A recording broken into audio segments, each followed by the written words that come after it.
You need a microphone.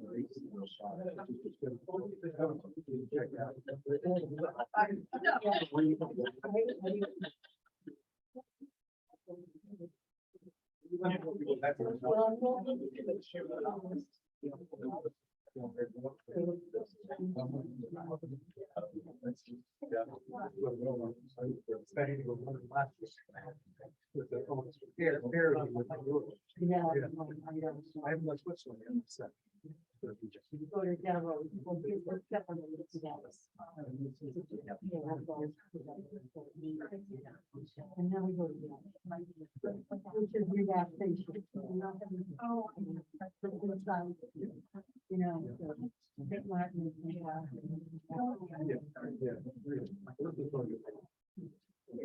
Yeah, it's not.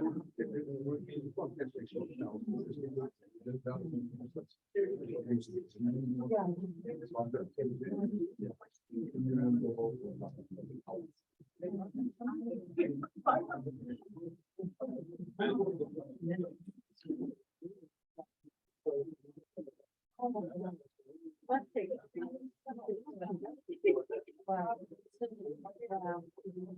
I know you. I had a conversation. Yeah.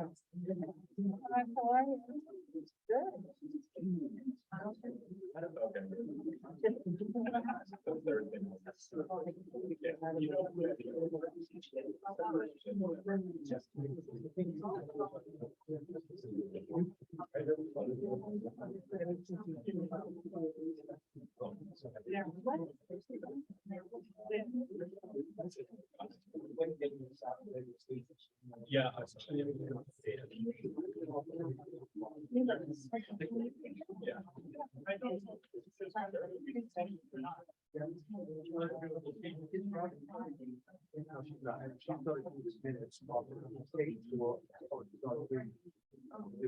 Wow.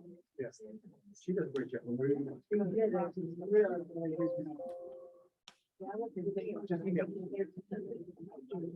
All right, just remind me. Okay, there, that's easier.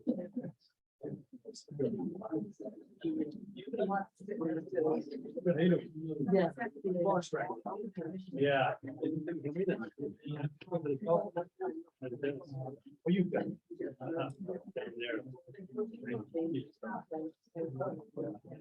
I'm surprised.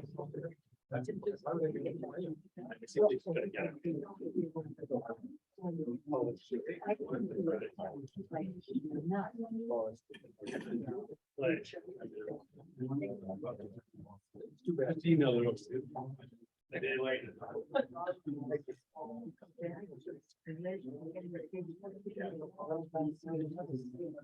Yeah, and because I was getting it going, and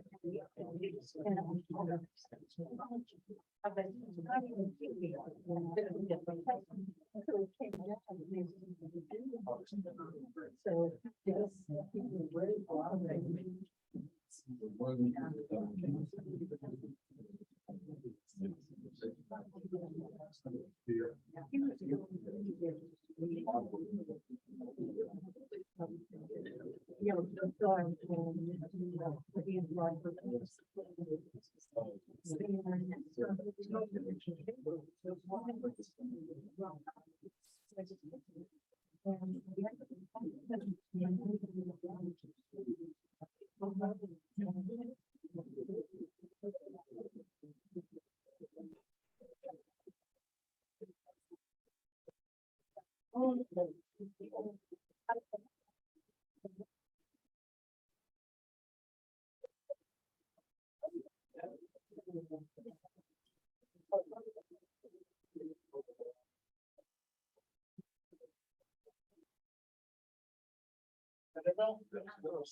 yeah.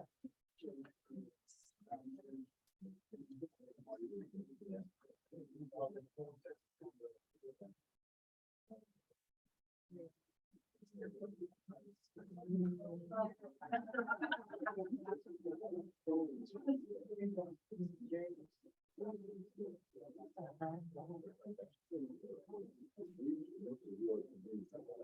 gonna give it a couple more minutes, folks, to see you, I just roll in.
Okay, folks, we'll get this on the road. As we can start up here, guys, you ready? My name's John Crowe, president of Osterville Village Association. Thank you all for coming out in this lovely weather tonight.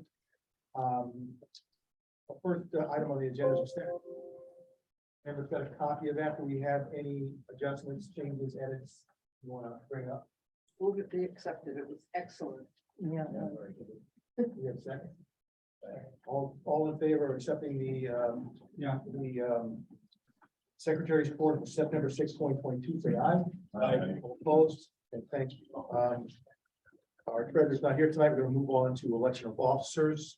Gail, can you go ahead with that for us tonight? Okay, John has asked me to take over, and so I will first, the election of officers in this procedure is done by the Board of Directors. It has to be a member of the Board of Directors who fills each office.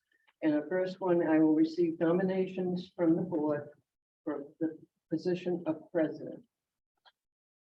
Do we have any nominations from the board? I nominate John Crowe. Thank you. Do we have any other nominations? If not, I would close nominations for president, and I would ask for a vote of the board. This is just the vote of the board for these. Is anybody in favor? Anyone opposed? Then I appoint John Crowe has been appointed as president for the next year. And now that you are president, you can take over the rest of the. Okay, thank you, Gail. I appreciate it. And thank you for your confidence and your support, everybody. And okay, for vice president, we're taking nominations for the board for vice president. Nomination. And I'm gonna do the Hanson. I'll second that. Any comment? Okay, seeing none, we'll bring it up for a vote. All in favor of Peter Hansen being his vice president of the Osterville Village Association, say yes. Yes. All opposed? Congratulations, Pete. Thank you. Now for treasurer, we have nominations for treasurer of the organization. I'll nominate Al McKay. Second. Okay. All in favor of Al McKay for treasurer for the next year, say aye. Aye. On Al McKay, and then secretary. I nominate Robin President. Second. All in favor of Robin Crosby for secretary to continue, say aye. Opposed? Okay, thank you, Gail. Appreciate it. Thank you, John. It's Robin remotely. Thank you very much. Thanks. Thank you, Rob. Okay, OVPA report, Gail Nightingale. Okay. Our fall festival will be held this Saturday, October 8th, with many activities, including a dog parade at 10 o'clock and the Boston Police K-9 demonstration at noon on the library lawn. A food drive will be conducted from 10 to 1 in the Rockland Trust parking lot on Weano Ave. Drive-through, drop-off food items for the needy. We'll hold our 53rd annual Christmas open house and stroll on Friday, December 9th. with more events during the day on Saturday, December 10th. We have received our permit from the town to close Main Street and Leano Avenue from 5 to 9 on Friday so that people will be able to stroll safely. Thank you, Michael. Yes, very well. We are planning the crash services on the steps of the Baptist Church at 6 p.m. and a decorated golf cart parade along Main Street at 5:30. Santa will be arriving on the Centerville, Osterville, Marston's Mills Fire Department antique fire engine following the golf carts. We would request a vote to have the OVA sponsor 3 of the musical events on Friday night and the following Saturday for a total of $2,200. Has been the practice in previous years. We are also planning events on the other Saturdays in December in hopes of having people shop local and support our village businesses. Schedules will be available when final plans are made. Respectfully submitted, Gail Nightingale, and I would just ask a vote of the 2,200. This is, we've always, OVA is co-sponsor of all our strolls, so they have to help us with some of the expenses. A second. Okay, there's a motion to put $2,200 to the OPPA for musical groups at the Osterville Stroll, the 2020 Osterville Stroll. That's on the table. We have a second. Any discussion? Seeing none.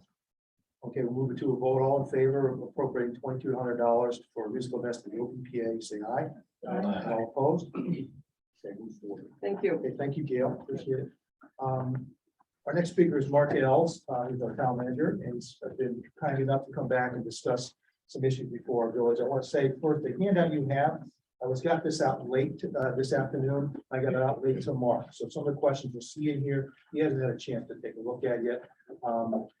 He's more up to speed on most of these questions than most of us are. So he's agreed to answer what he could and then go from there. So we appreciate you having Mark, and it's my fault for getting it out late. And come on up and speak, Mark, whether you feel. Thank you for having me here. And I think, as I said in my email, monthly or however often you feel you need me to come in, or our staff, more than happy to be here. Because I think we've got some major milestones. I was going to try to touch on a few things. And now I have an outline of some of your thoughts and questions. So I'd like to be able to take them under advisement, look at them, and, you know, try to answer them thoroughly, because some of them are answers that I may not possess. And as I shared back the last time I was here, there is a grant area off the backside of Martha's Vineyard and on really south side of Martha's Vineyard in Nantucket that was granted for offshore power. And the entity that received that, it went through, you know, federal review and issuance, is proceeding with looking at landings here on Cape Cod and specifically the town of Barnstable. First group that we worked with was Avangrid and Copenhagen in a partnership. They're doing what you see occurring at Coville's Beach. Avangrid has continued with an effort at the west end of Craigville Beach and up through the center of Centerville, ultimately into a different substation on the west side of our town. The first project's going to a substation on the east side up by the Mid-Cape Highway. There's a third proposal to do a landing, and it's been identified at the beginning of this year, and I think it's probably why we're all here. So I think the discussion is even more than just Dowses Beach landing. To have a landing at Dowses Beach. And they proceeded, they being Avangrid, and they identified different names for different projects and create different, you know, limited liability corporations. And that's typical in this industry to, for each of the projects. The first is Vineyard Wind, the second is Park City Wind, the third will be Commonwealth Wind if it progresses as they are proposing. to progress. They have filed at the beginning of the year with the Bureau of Ocean Energy Management and proceeding through an environmental information statement at the federal level. So they are proceeding with that. They don't ask us to do that. They have that ability. They have also, the end of September, filed in the state of Massachusetts now with under MEPA, the Mass Environmental Protection Act. The first step in that is to file an environmental notification form. Typically, especially of a project this scale, though a determination will be made, a certificate will come out, that's followed by an environmental information report. So it's more in depth than the ENF goes to another level of study where even more in-depth questions get asked. They also will file, which they have not done yet, but I believe they are planning to do based on the document that they posted.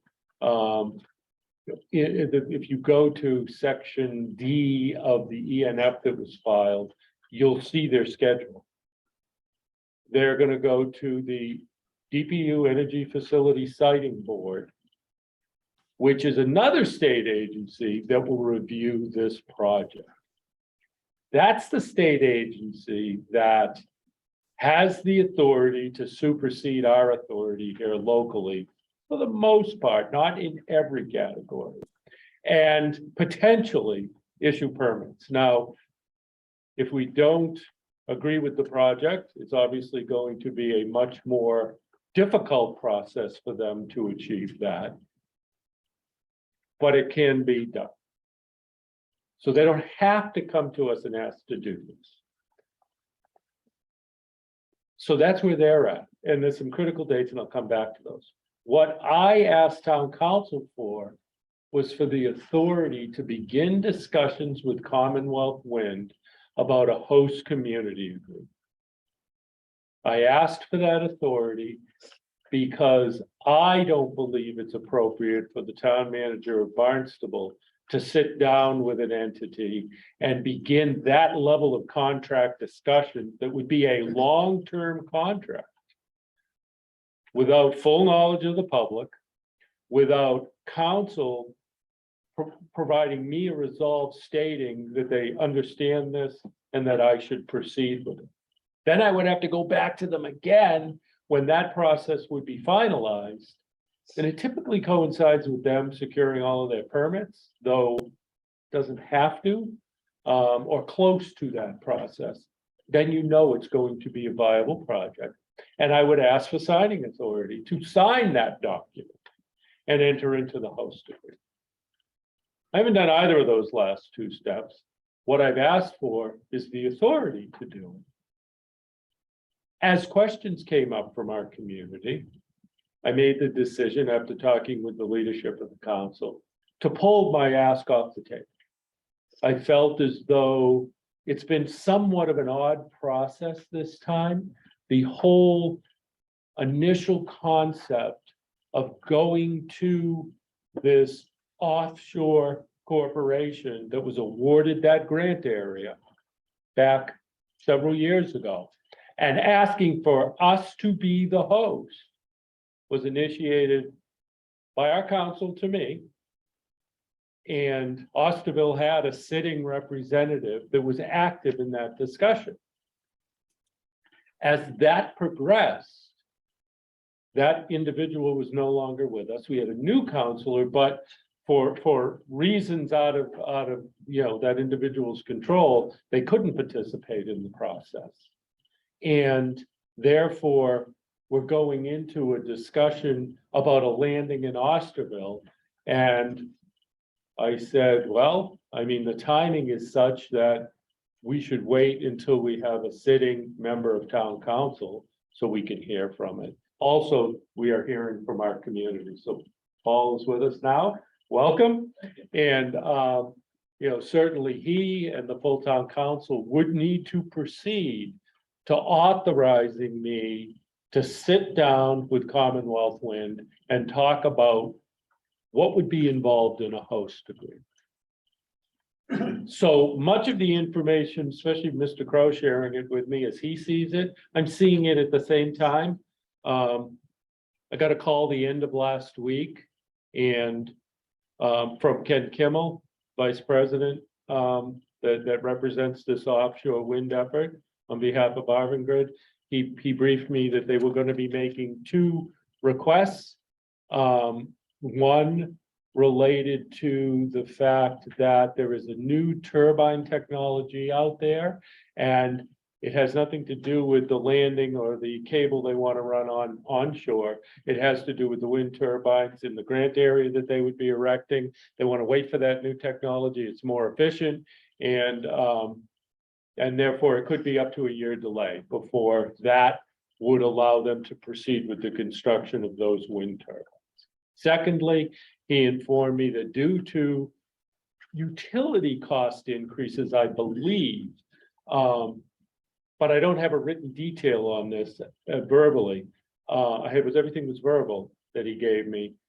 They were going to go back to DPU and have discussions about whether it would be appropriate to ask for a modification of how much they sell their energy from this project to the entity that's purchasing it.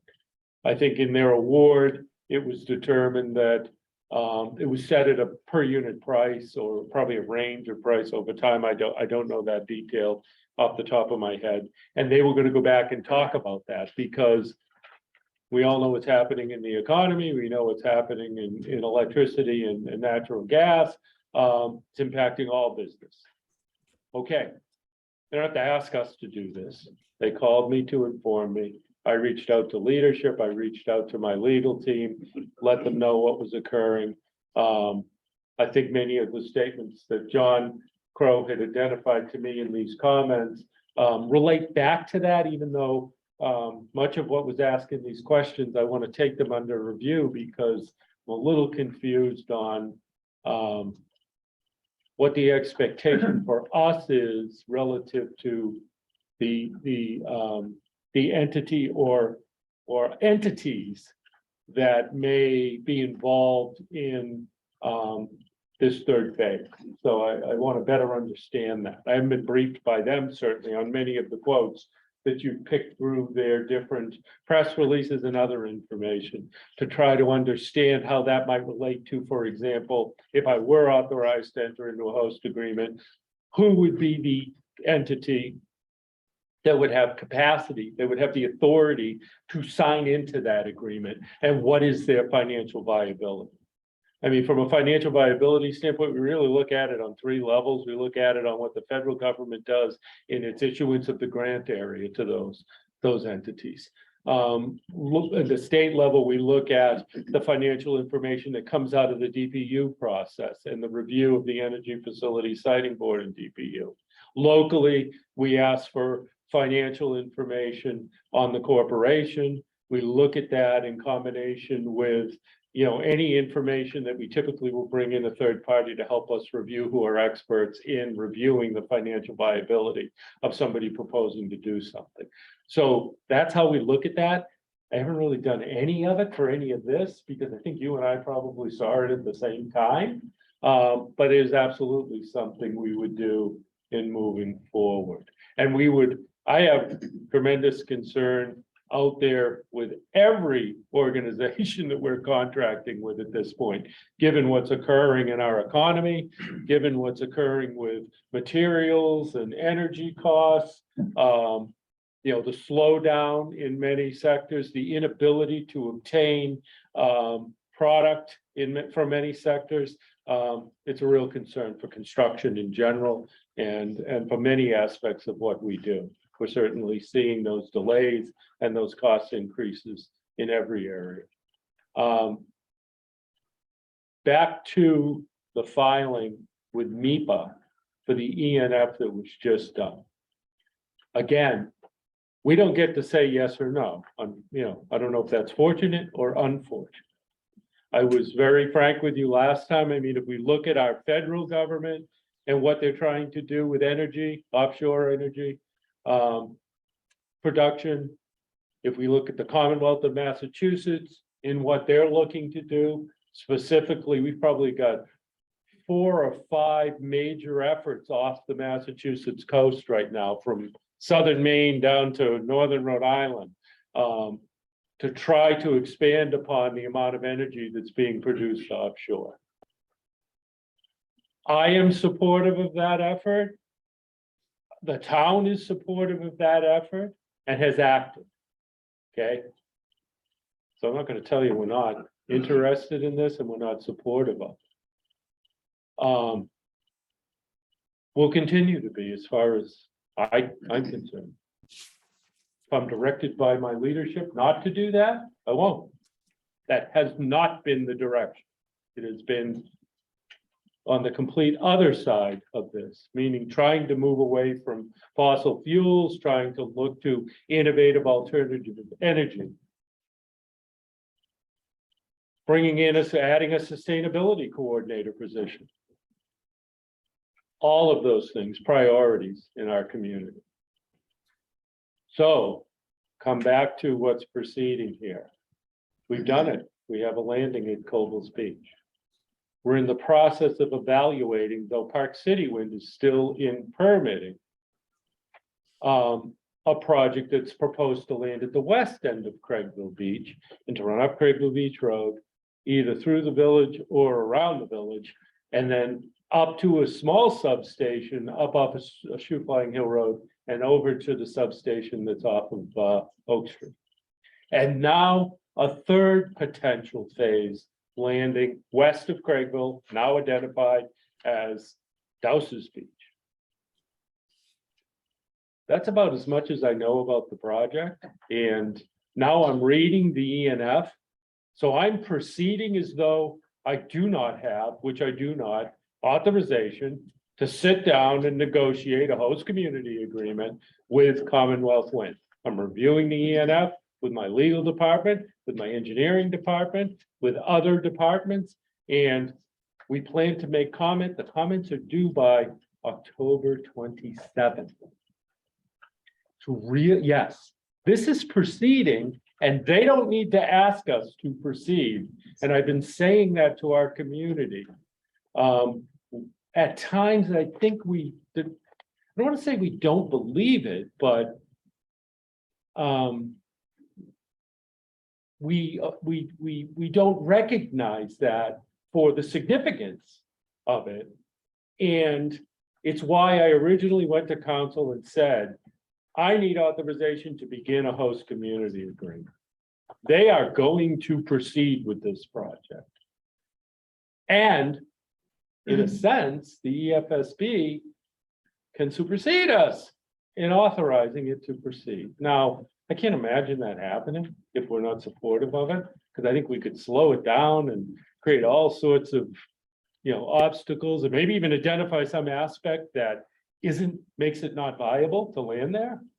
And I have a whole bunch of questions about all of those things, about the energy load that'll come in, the impacts of it, the sensitivity of the area, the culvert, crossing the culvert, how it'll technically be done, how you're going to route it through environmentally sensitive areas or mass heritage related, meaning rare and endangered species, how you go up East Bay Road, and then how you traverse our town up to a substation.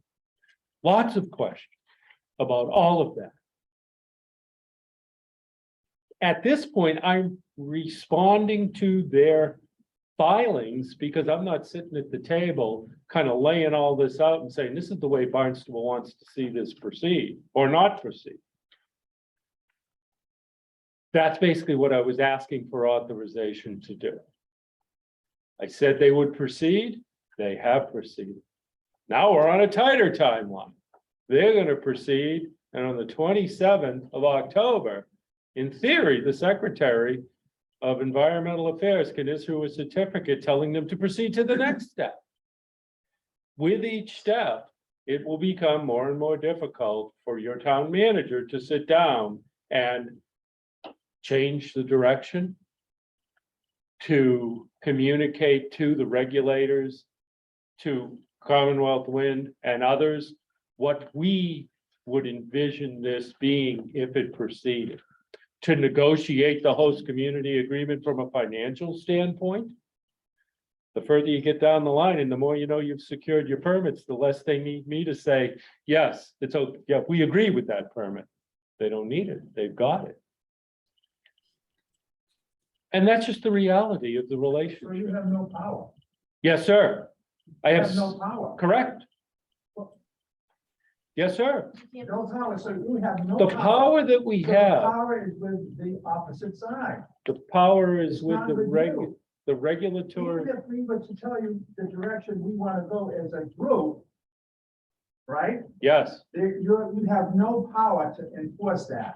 if you say to me that stop this project, I don't have that power. So. That's all. It's that simple. What's the meeting for then? Because you've asked me to be here. To do what? Tell you that. Are you just to explain something that can't be changed? Well, I think it can be changed. You just said no. I think it can be changed in that it is of tremendous value to the proponent to have our support for what they're doing. So if I'm sitting at the table negotiating the host community agreement with them, we're able to make sure that we try to get everything we can that we want in that project. But I understand what you're saying. Yes, that's reality, sir. They can proceed with this. We may not want it, and it may happen. Yes, So sir. they're gonna do whatever they want to do. Well, I don't know that. No, I think that they're, They can make the decision. If they want to come up right up out of Weano Avenue, they can do it. And you have nothing to, and you have no place to stop. well, not completely. I think we have regulation that if they do not meet the requirements of it, we can identify that and we can look to those appropriate regulatory agencies with the authority to prevent something that violates a regulation from happening. And you can make the comment, Yes, right? yes, sir. And they can say, no. Yes, sir. Wow. Yes, sir. Yes, sir. But what you're saying is that if they meet all the regulations, then they can just move right through. I believe so. Mark, Yes, sir. Paul's got a better grasp on this than I, but Centerville, parallel organization there, had a very dynamic meeting. Pat is here. I wasn't there, Paul was there, but they actually, and I realize they don't have power, but they actually took a vote of what their citizens wanted to have happen, and they voted to go around the village instead. So they're in the ball game. They may not have power, but they're in the ball game. And so I'd like to comment on that. Maybe Paul could bring us up to date how much he sensed they were. But second, before we go to that, is that you're pointing out yourself, October 27th is coming. And if we dilly-dally relative to it, which seems almost the position that we're silently taking on your behalf, we're never going to be getting in the ballgame at all. And so, Paul, could you bring us up where Centerville got? Yeah, well, Bob Schulte is here in the crowd, I think, as well, right, Bob? So if I speak out of turn, or and Pat is obviously here as well. You know, Centerville did, through their civic association, take a very specific route towards a conversation based off, I think, an opening made in a Ken Kimmel related program where he said if there was overwhelming consensus in the village of Centerville about an aspect of what was being proposed just for Centerville, that Avangrid would for sure pay attention to the voice of the village of Centerville in regards to their project going from, up through the village of Centerville. There's a couple of wrinkles though with Centerville. One is that both routes through Centerville were planned to be part of the comprehensive wastewater management plan. So either path taken to a certain extent through the village of Centerville has a big benefit, I believe, for the town overall of Barnstable. That is not the case here. The two proposals that I think we're looking at for the comprehensive wastewater management plan one would not include going up the old mill path to get to 28 and up to the substation. So that is a materially different thing. Also, I don't know enough about the bylaws of a civic association, but I think the word and the choice, and Bob, we've never really connected about this, but I don't know, telling villagers that they can vote on something definitely implies a binding aspect to it that I'm not certain we can achieve here in Osterville as a village association. I don't think we can bind the town's work. I don't think we can bind the work of an entity like Avangrid by a voice vote within a room of citizens. I think you can express sort of an advisory opinion effectively that can have material impact on the direction of something like a host community agreement. But I think vote just sort of suggests that at the end of the day, that the villagers were making the decision. That might be just a bit of a marketing gray area or something like that, but that's one of the takeaways I would suggest that our conversation sort of steer away if we get to a point at this OVA board level or within the village itself of wanting to express something directly, that we're careful in the way that we proceed towards that expression. Those are the things, Bill, that I took away from that exchange. And I think there is a different conversation for us in the village. In particular, there are aspects of historic trees and historic homes that we might not necessarily have same exposure here. But we have many more retail and other commercial activities that both, the routes that would definitely have an impact that Centerville isn't necessarily dealing with as acutely. Maybe they have a quarter or a tenth as many of potential impacts on the commercial level. And so there is things to definitely be, to take away from Centerville's process, but there's also things that we would have to do separately and differently here. Anybody, this is my first meeting. I'm gonna make some mistakes. I just, you said it's already been determined it won't go up Old Mill. Nope. No, I'm just talking, that's specifically about, if you look at the comprehensive wastewater management plan, right? That has 3 different phases. The one phase includes obviously coming down and sewering this region. The paths that are presently promoted or proposed by Avangrid, one of them is more of the South County or Osterville West Marksville Road, and the other one's Old Mill. Old Mill is not part of the comprehensive wastewater management plan. That's no plan ever. Yeah, we are talking about 2 different things that are totally intertwined, and I think this conversation will only be best informed if we're constantly talking about sewer as well as wind at the same time, because the big advantage, I think folks are tracking. I've been, out there with John in a recent election, talking particularly about what I think is a comprehensive net benefit for what I think is the village and the town in proceeding with both sewering and wind piggybacking on each other. And for me, I feel like I count 7 or 8 net wins for the town and the village. That doesn't mean that I don't want to go into a process or help Mark in his process with Avangrid in negotiating very strongly for some specific things. But I think I've also been very public about the fact that I do think that there's extraordinary amounts of economies of scale that can be achieved by effectively taking advantage of this wind moment to leverage getting towards some of our targets about getting rid of the nutrients, the phosphorus and the nitrogen faster, like 10, 15 years faster. What you're negotiating for, you're strongly negotiating for what? It sounds like they're just going to tell you what. No. There's a host community agreement that has some room. Yeah, and so this is part of that conversation about things that we want to have. So what are those things that you want to have? There's been a wide variety of things discussed. I think community benefits is generally the phraseology that's used to capture it. And so I think we can help steer that.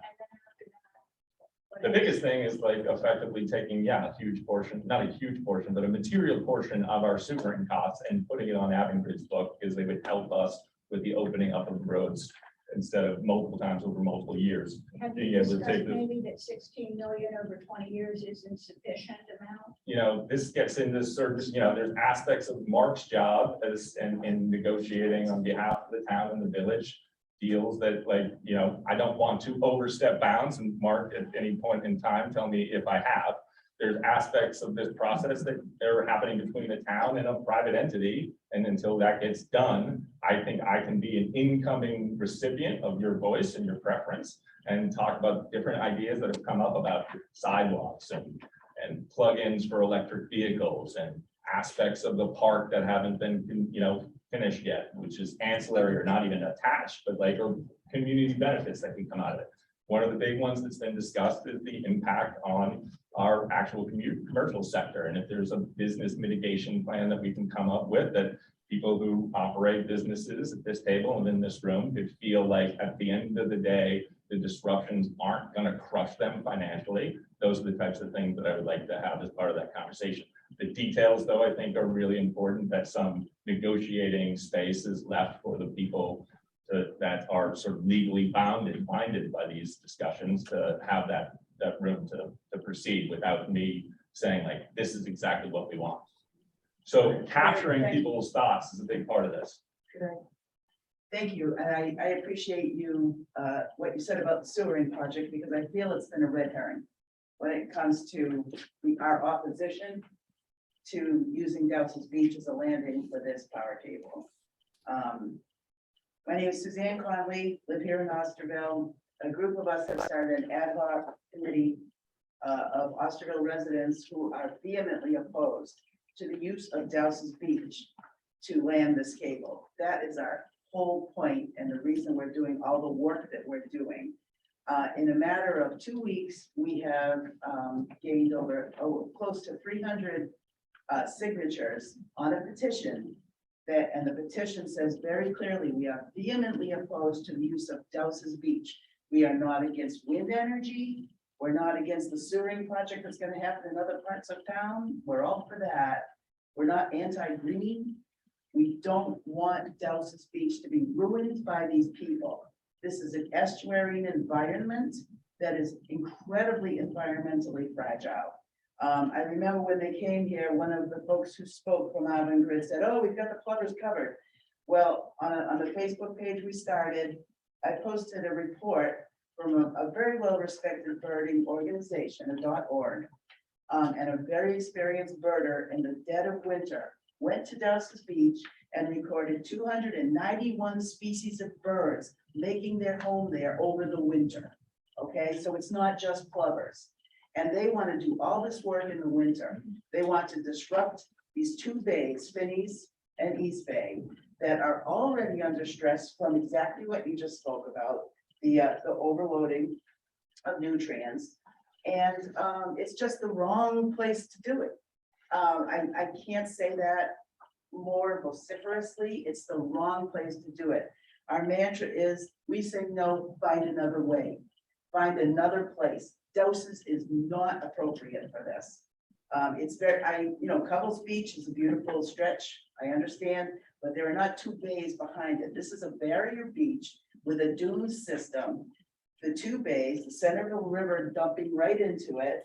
It's just a very different environment. And, the west end of Craigville, I feel very bad for all the people who enjoy Craigville because that's certainly going to be disrupted. And the people in Centerville, but they've already agreed, okay, you can do it. That's their choice. But in Osterville here, there's significant opposition to the use of Dowses Beach. They have to try to find another way. That's what I wanted to stand up and say. Okay. I think it's important that that is communicated through this process. And, I'm your town manager. I work for you. Very simple. And I work under the town council. It's important you communicate that and continue to communicate it. I feel as though the message that I brought forward is not fully understood in that we didn't choose this location for that landing. So I'm trying to approach this in an objective way. Comes a little bit back to what this gentleman pointed out, which is this can proceed whether you like it or not. We just can't say no. You're correct. Can we do things, though, to identify why it shouldn't proceed at Dowses Beach? Absolutely. The first opportunity to do that is now. Now, before and by the 27th. Can you postpone that date? I have no authority over No that authority, day, okay. none. I will say, just. But what we can do to answer your question, I'm sorry, you can ask for an extension of that date to the state of Massachusetts. And based on your reasoning for that, they can extend it. So our process has been this. I will say that there is not widespread community awareness of Avangrid's plan to do what they want to do to Dowses Beach. And I've learned that over the last 2 or 3 weeks, Mhm. that when I tell people about this, what? What are they planning? That can't happen because Dowses Beach is used all winter long by people who live in this village. And they just, I mean, the shock on their faces is extraordinary. Mhm. So our first step is to spread awareness that this is happening. We've been really working hard at that. The second step is to demonstrate significant community opposition. That's what our petitions are about. We have online and paper petitions going all over this village, and they're being signed every single day. The third step is going to be to go at the regulatory agencies that Avangrid kindly gave us a picture of on their presentation. Sure. And I believe that the Energy Facilities Siting Board is the key one. For example, the one at Falmouth is being done by Eversource, that line. They're throwing lines from these wind turbines all over Cape Cod. We are not alone in this. They want 3 in Barnstable, there's one in Falmouth, there's another one in Somerset and so forth. And every one of these towns and villages are trying to fight this. And there are lawyers and lobbyists involved in some of these towns. These folks are just like, here's what really kills me. 1% of their customers live in Massachusetts. All this energy is going to Connecticut and New York, and don't be fooled, it is. I really believe, I mean, once I look, I've been studying Avangrid since I got involved with this. And they're touting jobs. They're touting energy, clean energy, or, they call it Park City, that's actually Bridgeport, right? Because they have a lot of parks. We have a lot of parks too. We have a lot of beaches, and all they see in us is beaches. They don't, why don't you run these lines all the way over to the coast of Rhode Island and Connecticut and New York for that matter, because they don't want to spend the money to run those cables longer. That's why that coast is covered with substations. I have a map showing that. All right, so they could do that. They just want our beaches because it's easy and they're close. And I'm going to say, whatever they do, find another way. Don't dig up Dowses. It's just the wrong place to do this. How do you reconcile though your position, find another spot, and Paul who wants sewers? I don't know that. No, let's But I mean, divorce the Who's sewers. gonna vote for it? No, let's just concentrate on their plan for Dowses Beach. Let's just concentrate on that because Paul was absolutely right. This whole area, East Bay, Old Mill, is not included on the sewering plan. And quite frankly, I don't think part of the village is either, the business district is. I've told you guys before, I live on Acorn Drive, which is the southernmost road being sewered between here and the shoreline. But I'm fine with that. We'll pay our assessment, we'll get on the sewer, great. But to talk about the sewering project in connection with the landing at Dowses Beach is a red herring. So I just wish we'd stop doing that. It has nothing to do with sewering. We're just talking Dowses, not Cobles, not Craigville. Let's just leave. They're doing their own thing in Centerville. So my whole thing is find another place, find another way, go away. Dowses Beach is not appropriate. And that's what our petitions are for. One issue I have is a quote, community support. I think Avangrid in its documents, I've read this, it said that we've got community support from Centerville and other places. So it's clearly that's not the case. That you let your investors know, but where is that coming from? Okay, town government support is not community support. They're two different things. Okay, as for where this line goes in Osterville or in Centerville, you want community support, if you're gonna tout that as community support, you should get it from the actual residents of that community, not from the town government. Because I remember the first document you put out, it was a handout like this, and the biggest thing right on the front page, it said, because Barnstable said yes. We didn't say yes. The town government said yes. Okay, that's not community support, that's government support. Okay, so there's a big difference between those two. Okay, I don't think you have community support for going up Main Street or coming on Dowses. We can stop that, we can, but we can't. But I'm saying that if the community has a say in this, it's not through our business district, not putting those businesses out of business. I don't care what the town says, we're gonna mitigate that, whatever kind of money you're gonna mitigate. These are places that people come down and won't come down to Osterville for 2.5 years. That's how long it's taken so far on Strawberry Hill. Okay, I wouldn't come down here, okay, for that reason, if I was shopping. Okay, so it's gonna do permanent damage to our community. And I can't see you saying whether you get the town to say yes, okay, and pay them money for that, okay, that you can say that the community supports this. Okay, especially this road. Okay, so maybe we don't hook up their sewage, but the first sewage maps I saw, okay, back in December 2020, okay, whereas the sewage was gonna come to Osterville down to where Frederickson Brown Insurance is and go up Pond Street, everything north and west of the village. Okay, that was the extent of that. As soon as they started a month later, in January 2021, you guys started talking to them, that route changed. To go, oh, we've got to, in order to get enough chemicals and nitrogen out of the water, we've got to come 3 hours away down Weano Avenue. Well, isn't that convenient? It's right where the hookup would be from where you plan on doing this from the beginning. Okay. To me, that's a questionable where that came from. It's always been questionable for me, and I've said this a million times. Okay. I think it's a red herring too. I think they weren't planning on sewering, the town wasn't planning on sewering Osterville Village, because each of those stores in Osterville Village has one person during the year using the toilet 2 or 3 times a day, except for the restaurants.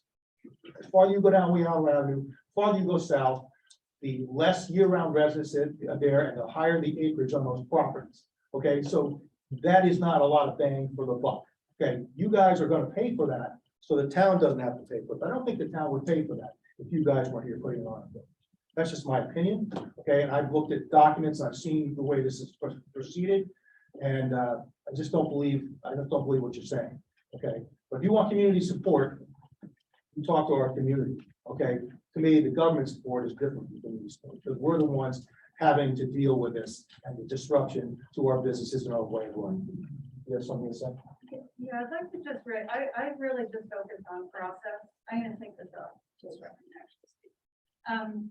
One of the questions I have is how do you actually measure whether there's community support? And that is the day you sign the host agreement, right? That no one has seen, didn't see the draft, don't see the final. Even the people who it's purportedly sort of on behalf of don't see it. So that's another thing I want to talk about. How do you know it's a community support, right? When I've listened into the Centerville meeting, not this last one, but all of them, I just sort of dial in. That community does not support this project. I mean, it is overwhelming, right? They had the same questions 2 years into their meetings that we had in our first 2 meetings. It's like they don't even know it was happening. But, you know, last year, there's a press release to Wall Street and to state siting authorities that say we've got strong community support because of that community. So that's like a fundamental question I'm having. How do you determine whether there's community support? I hear you say you shouldn't take a vote. That's fine, but how do you get the measure of what this community actually wants? So it's fairly and accurately represented to Wall Street and to siting authorities. I just don't have the answer to that question. I don't know if you do tonight. That's one question. And can I just ask my second? My second question is the process around the host community agreement. In Centerville, I just tried to read back all the little steps along the way. And it looked like the council authorized the manager to go negotiate. You go do that in confidence. We're told a couple of counselors joined you. That's what Ken Gemmell said. I don't know if they signed a confidentiality agreement, but whatever. There's no community awareness during your negotiation. It gets signed without the community knowing about it, without the community getting to comment on it. You can't even find the thing, and then it's done. So that's my second process question. How do people get to influence and understand what you're talking about if the process you've used to date is just give me authority, I go in that room, I shut the door, I come out, and it's done? So those are the two. I just am a process kind of nerd, so I'm gonna keep going back to it, and I apologize. Yeah, the process that we've used in the first two projects was an initial, when the proponent came to the town, to me, I bring it before town council and ask whether they want me to proceed with the discussion. In all three projects, I was told yes. I also am aware of what I spent the first 30 minutes talking about, which is the process which they proceed through with primarily the EFSB is the key, as somebody said that, but absolutely, that's key. Like any contract, as it's being negotiated, the people at the table were myself and the attorneys. Didn't have any counselors there. Ken Kimmel told us you had two in both agreements, just so you know. Well, I don't know specifically what he's referring to. When I get to a kind of a final draft host community agreement, I bring it to the council and present it in executive session. They review it.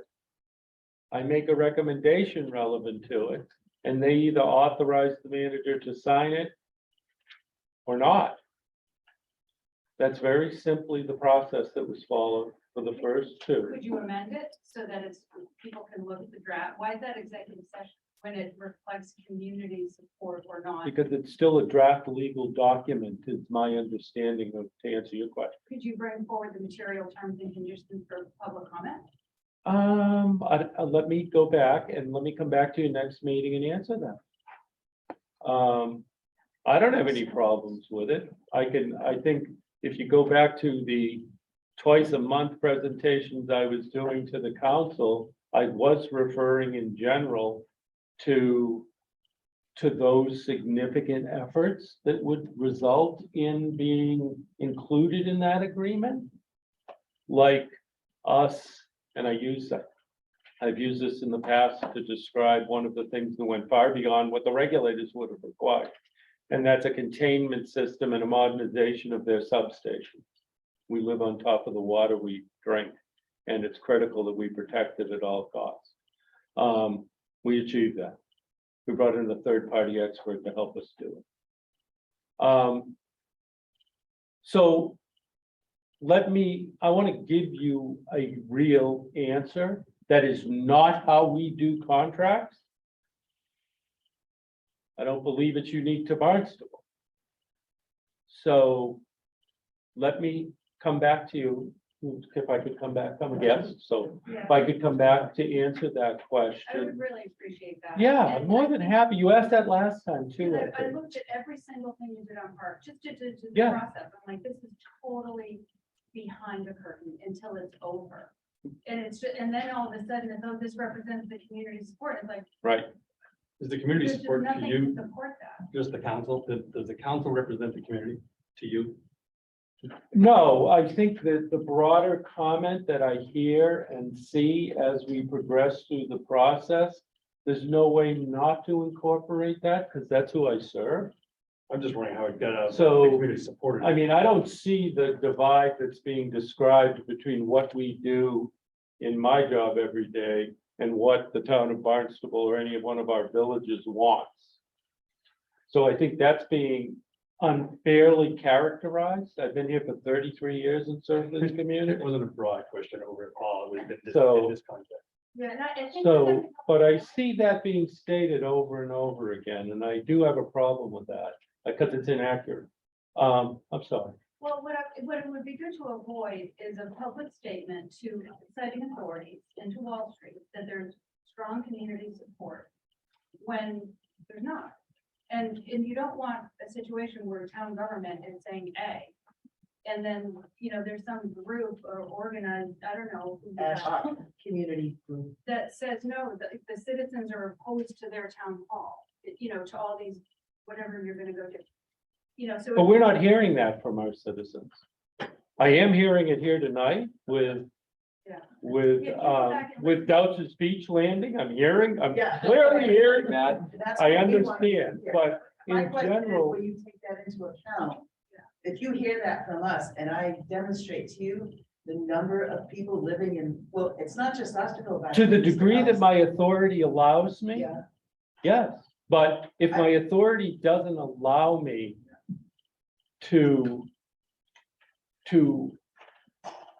say no, then, but in your then, discussions, if you are convinced that it's not just Osterville, by the way, when I go around, I have a lot of, people I know in Barnstable. Yeah. Signing these petitions because they Right. love Dowses Beach. Yeah. And they understand its difference from the other strands. yes, And if we can demonstrate to you that there's significant opposition in Osterville and Greater Barnstable, would you bring that into your conversation? That's my question.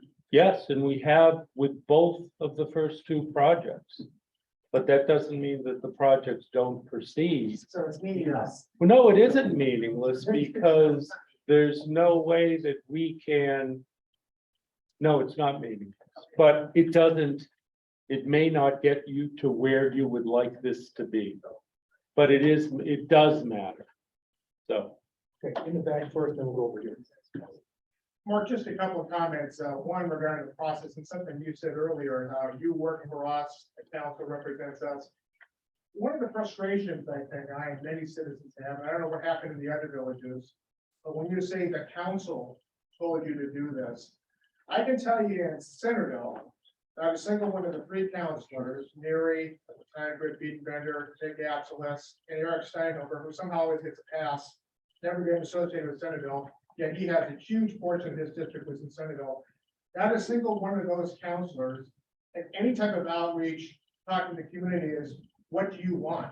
So you're telling us that the counselors are telling you, yes, we want you to go forward, yet there's no attempt by the council to inform the public. When you hear these people say, geez, I'm just hearing about this for the first time. There's been no communication to the counselors, to the people that they supposedly represent and go to them in office, back to you as the town manager to make these decisions. So you've got 13 people up there who are making decisions with little or no input from the citizens, and then representing it as, then you turn around and say, this is what the town wants me to do. Barnstable wants this, and the citizens want this. And there's been no attempt, or very little attempt, to find out what the citizens really feel until now, when people get so riled up and irritated that they've got to mobilize these, movements and signature drives. That's the problem.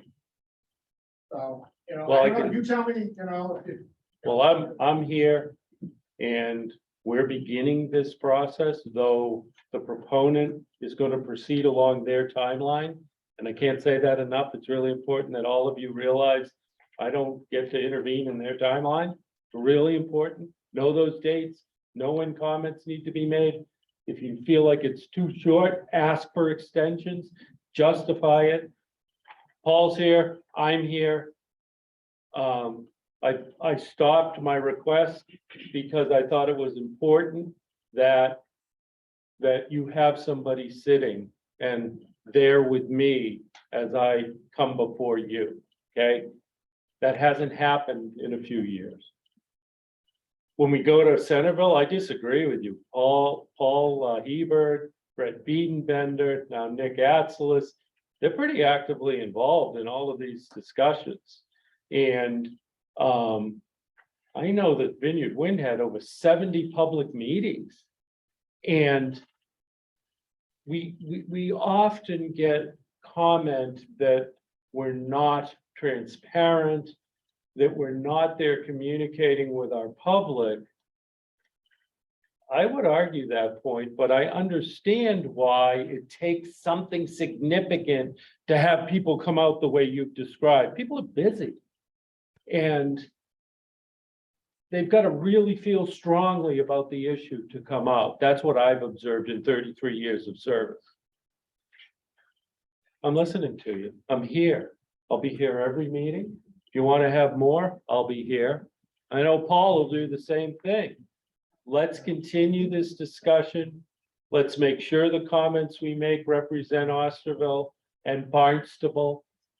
It's Barnstable. Okay? And this is a village in Barnstable. I know you all know that. So that's all I can say to you.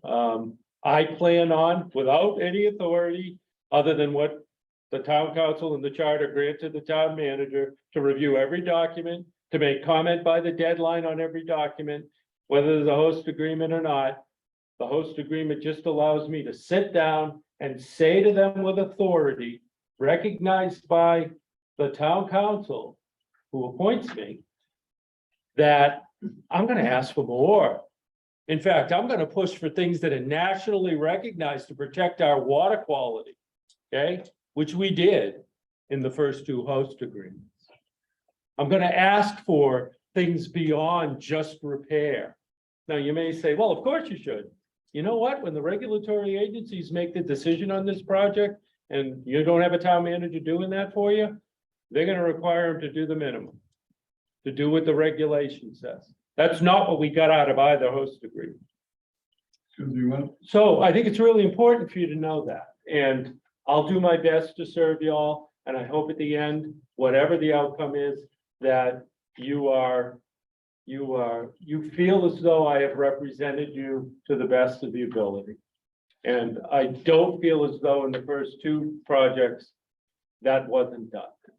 So I would disagree. Question? I do, it's Steve Costello, Mark. Yes, sir. Just a couple of things. I understand the passion about Dowses Beach, and I Yes. also understand reality. The fact is, I don't believe you can unbundle the sewer part of it. That's my opinion, the way that I view it. But secondly, I'm a realist as well. So based on kind of the points Mark made, that if in fact an agreement can proceed without a host agreement, as Mark said, it does leave us, in my opinion, extremely vulnerable to the whims of utility. Yeah. So the question would be, is it practical to think that with a proper host agreement, that we on the front end talk about things that we must have, such as the concern about the business district is clearly a huge concern, particularly in the summer months. And we talk about a construction schedule that doesn't allow for construction during, peak summer seasons where we can Absolutely. ensure that we're not going to. Everything's on the table, and hearing your collective concerns is what I would want to make sure are included. So that's the short answer to it, and we'll try to do that. Now, does it have to go that way? Well, if they want our support, it does. I have a lot of concerns about the landing at Dowses Beach. I didn't participate in the selection of that. They came in under the authorities that exist out there and have proposed this. And now I'm sitting here, knowing what I know, trying to come up with a process to make sure you and the town of Barnstable comes out on the positive end of this process to the best of my ability. That's all. That's as simple as what I'm trying to do, but as complex as what it is. Yes, ma'am. Is it completely off the table that instead of coming ashore at Dowses, and I think Pat's back there, maybe I can ask him, that we combine with the Crystal Beach? I know they told us originally the roads couldn't handle all the cables. But then at the last meeting, they said it wasn't that the roads couldn't handle it, it's the one inlet over the Crystal River that can't handle it. Is there any reason this landing couldn't be combined with Craigville and a second, whatever you call it, tunnel, go under the Craigville River and everything go down the roads that are already disturbed in Center?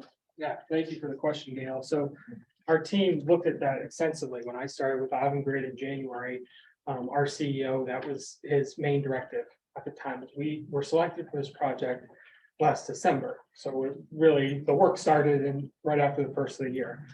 So that was the focus of, could we put everything into Craigville Beach, because there's a huge parking lot that could take, there's plenty of space in the parking lot, but the key is Craigville Beach Road, crossing the Centerville River, and then the work from there into the village of Centerville. And the findings from our engineers, after multiple studies from multiple different outside engineers as well, was that both, there was not enough space within Craigville Beach Road, north and south of the Centerville River, to accommodate 2 offshore wind duct banks, a total of 5 cables between Park City Wind and Commonwealth Wind, combined with sewer, com water line, and National Grid gas line, that it was going to be too much. So that was the first hope of our team. When that was eliminated, we then looked at Dowses Beach as the next best option. So no, at this point, I think we've exhausted that possibility of landing Commonwealth Wind's 3 cables at Craigville Beach and proceeding on Craigville Beach Road, either on the western end or eastern end. Is it the roads or is it just under the Craigville River? I believe it's both.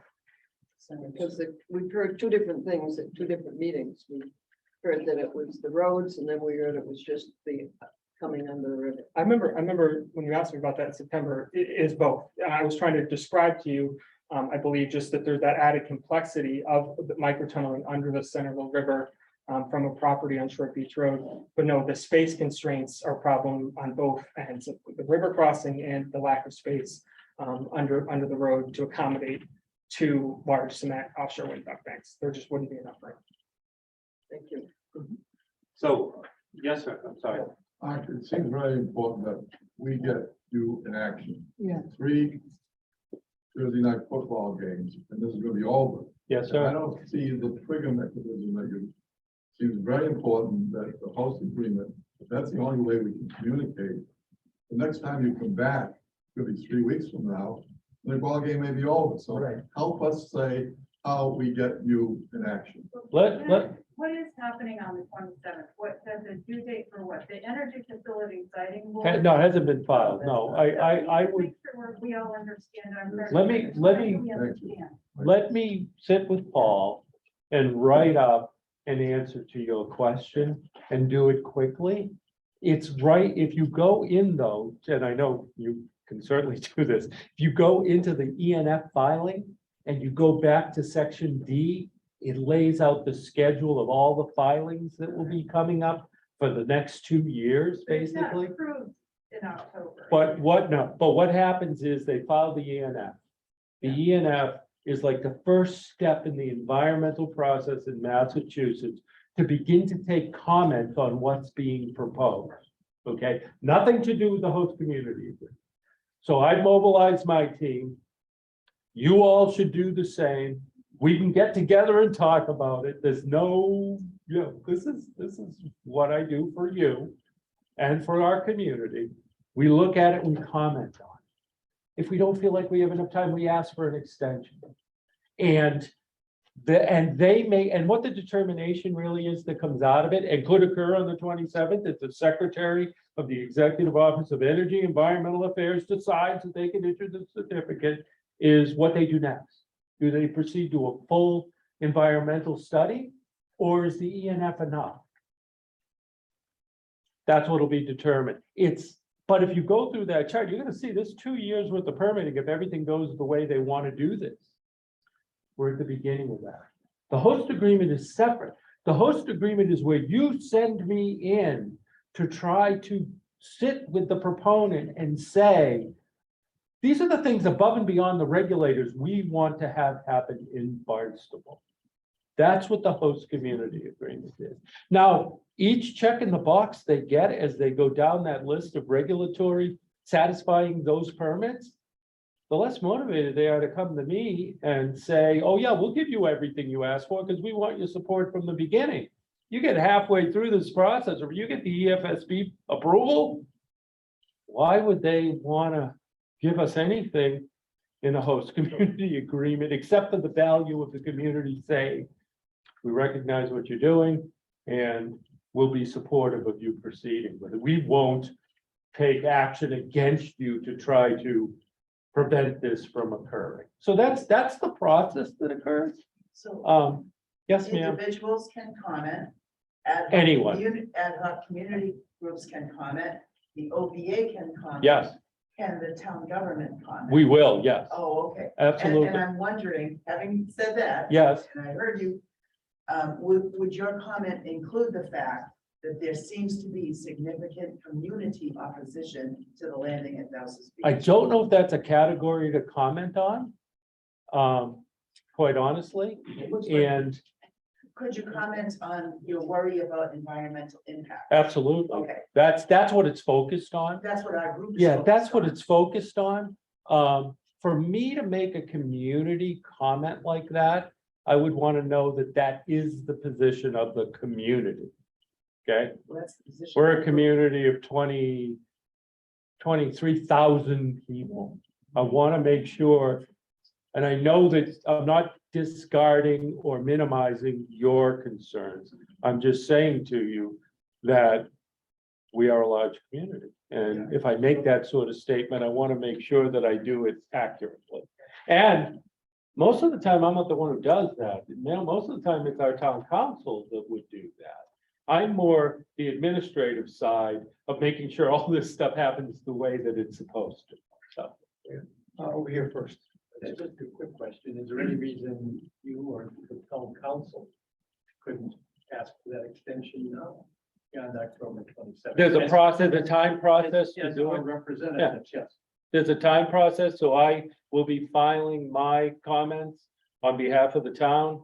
For the town to, when the public, individuals or ad hoc groups to make those comments.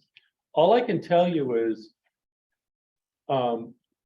yes, if we believe it appropriate, yes, we would make that comment. We'll do it by the 27th, because they let them all compile and then they review them.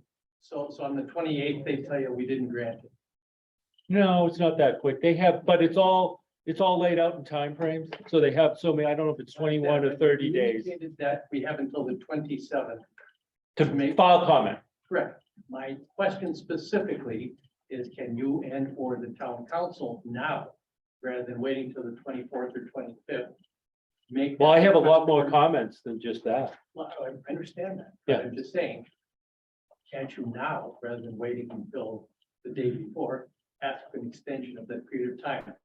As we see going around through this country, delay is the name of the game. And I'm not suggesting we're just trying to delay. Right. I think it is eminently, let me finish. I think it is eminently reasonable for the group that's here that, and everybody in this room probably doesn't agree, as vociferously as Conley does. But I think I think that's good for city government too. Everybody will have had their chance to vent themselves and to be heard. I don't know why we wouldn't make a request on the 3rd or 4th of October to extend that beyond the 27th. Yeah, let me look at the time frame for response. I don't know that we would have any. There would be no, I guess in my head, I want you to know what I'm thinking. Sure. They're not gonna look at it till the 27th, so why wouldn't I try to compile a full response? Both perhaps that and all of our other comments about, when you look at the categories in there, they address like categorical areas. And sometimes it's automatically, because of the threshold being exceeded, thrown to the next permit. And sometimes it isn't, so a determination would say, no, you don't need to. Why wouldn't I go through the whole thing and just answer it thoroughly? From your perspective, after all Yeah. the years you've done that, Yeah. council and their daily experience, I can understand. Well, the council doesn't really do that, but they would But want, the people in this room that don't do this kind of thing Right. every day, they may appreciate the extra 30 days. Yeah. Unless the world's gonna end if we don't. well, if they get granted, they Yeah, they may not. absolutely. Right. Absolutely. Sir, do you have something? Yeah. It's a hypothetical question. Let's say that you were able to get a piece of paper out to everybody that lives in Osterville. And you ask the question hypothetically, are you for or against? Okay? And then you collected all this information hypothetically. thousand. They came out dead against having this happen. You have, and then you presented that to your, to your adversary, rather, not your adversary. The proponent. The proponent, yeah. Exactly. Would that make any difference? Hypothetically, Hypothetically, yes, I would think that it would. I mean, more to Paul. That, you know, from an elected official standpoint, hearing that sort of communication. And to the council, certainly to me, in that I serve you. And I would go, but again, I'm trying to avoid sitting down and strategizing if it's not Dowses, but you want Barnstable to consider a host agreement, where? They looked at 13 other sites. Yeah. Dismissed them out of hand because they love parking lots. Right, And I think that they're clever enough, they're certainly experienced enough to find another place to do this that is not so environmentally sensitive Yeah. and beloved. but that's the sort of feedback we don't often get, what you're asking for us to look for. But yes, of course, if all of our citizens said to us something, we would listen, because that's who we serve. so I guess it's pretty simple, isn't it, don't you think, that maybe that's something that you as the Well- manager could do for us as the people, Actually, I have no authority to do that. well, I have, believe it or not, I do not. But I could certainly gather information to the end that you're trying to suggest. I could gather that information, but to go out to the public with some sort of a vote, I'd need to have council authorization. So, And if I might, to your yes, defense sir. on that. Yes, and sir. I've been in different situations. A vote of people that don't know, and I mean this with all due respect, 10% of what just this group knows. If I were representing Avangrid, I could probably blow holes because they couldn't have Swiss cheese in the value of a blank vote without a sufficient amount of information. But That would be But very our difficult to public's have credibility. concerns wow. are really important to us, so I don't want to minimize that. I agree. I mean, again, that's who we serve. So. yes, Mark, sir. one quick question. It's all this talk in this thing. I know you haven't had a chance to read it, but how do you know who you're negotiating with when the company might be? They have to show us like, who has the authority, the capacity formally under the corporation to have those discussions. They could permit under a company that may not exist as it does today. They could probably just sell the permit to the. It would be up to the regulatory agencies that look for that same sort of determination. And anybody who signs a contract with the town council and the town charter has me or the school committee or the airport commission as various signing authorities within the town. Any entity from the outside needs to provide us that documentation that proves that whoever we're sitting with and negotiating with, whoever we're signing into a contract with, has that signing authority. So I don't know how much. Agreed, and have Yeah, the that's- financial ability to Yeah, correct. carry out to be. Yeah. Mr. Ellis, Yes, yes. I looked at the document they shared with their investor group. There's talk of postponing this project for at least a year because of the cost and availability of materials. Someone said to me, and I'm not sure if you know the answer to this, that if they do that, and their parent company is pushing for that, even if they don't build the turbines, they're going to still go ahead with running cables under our beaches. Is that true? I mean, would they postpone the cable landings while they're What- postponing the whole project? What they've said to us is that they want to delay the purchase of the turbines because a different technology, a more efficient technology is coming out. And they don't anticipate that changing their permitting process or their land side construction Yeah, process. so they'll run. the That's cable what even though they- There are no turbines. That's what they have said. Well, yeah, but I don't know the Yeah, I know. details of that yet. I am receiving the information at the same time. pretty much that you are, a little advanced, but, maybe a few days, but, that's how it's working right now. I guess what bothers me is long-term viability of this entity. I don't think it's completely assured. Yeah. And if they rip up our beach to land the cable that'll never be used, I just, the whole thing is just starting to seem kind of. Well, what I'll do is I will commit step by step to have consistent meetings with you, and waiting 3 weeks isn't the way to do it here with a deadline coming up.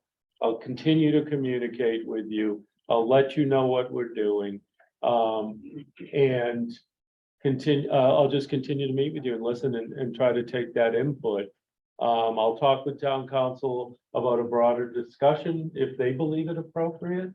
And we all need to stay on that schedule of looking at what they can do next, whether we support it or we do not, because it's critical. It's critical to this. Yes, yeah. Okay, my question is to your point of coming back and being able to talk to us. I feel that you will be able to talk to us better if in fact you are able to go into negotiations with them, that you will have a broader perspective of what is going on and maybe more of a heads up on things, so you can bring us better information if in fact you are given the authority to go ahead and sit down with them. What bothers me is you're not having the authority to do that. You're not really getting necessarily all the information or timely information. If you pick up bits and pieces, then you are formally able to discuss it with them. And so I, like Bill has mentioned, feel that it's very important that you go ahead and have those discussions. I'm gonna try to bring you back real quickly, options, somewhat along the lines of what Ms. Hunt has asked me, which is, the host community agreement lends itself to, we support the project and we're gonna try to negotiate to get more for our community than we would typically receive. I'm concerned, and I don't think I should proceed with those discussions without authority from our town council to do so, because the fact that I'm town manager means, go back to if you look at the charter and the authority that your manager holds, me sitting down with them and having those discussions, start to take this down a road that at a minimum, our council needs to be aware of, and more broadly, our public does. So, I really need to go back and discuss this process that we're doing. I did recommend, and I do recommend exactly what you've just said. I feel as though I'm at a disadvantage to represent our community by not having that authority now. They're going to proceed with this permitting process. They are allowed to proceed with it. And the further they get down and secure approvals, the less of a position I have to go in and negotiate those things that we want. And that's all. So, I mean, that's what I had asked for from the beginning, and that's what I would still recommend. They have funds in their budgets for mediation if there are any problems during the project or say 20 years after the project. Are there Yes. funds to fix things if Yes. something goes wrong or it's not? Yep.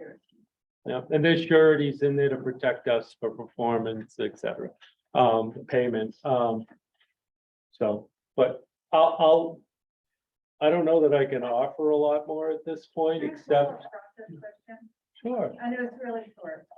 When I was, oh, the mask, I know.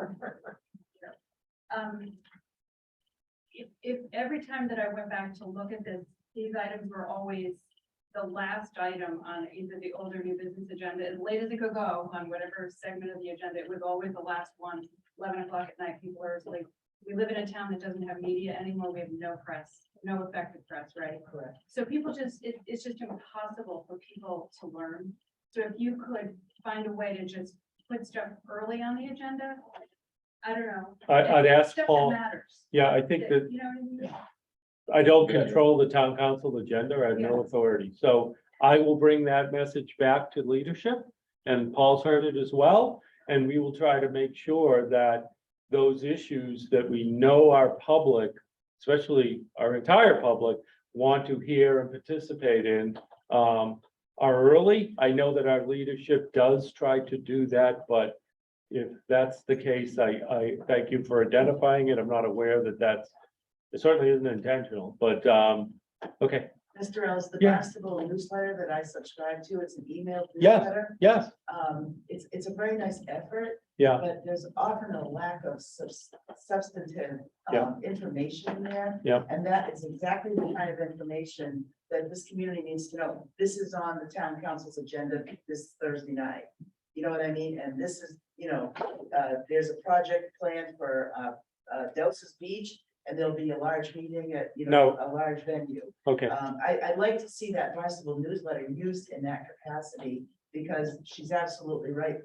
I'm sorry about the Cape Cod Times. It's become a mini version of USA Today. Yeah. And I'm not getting any news about Cape Cod Right. any longer. So anyway, that's just Yes. a suggestion.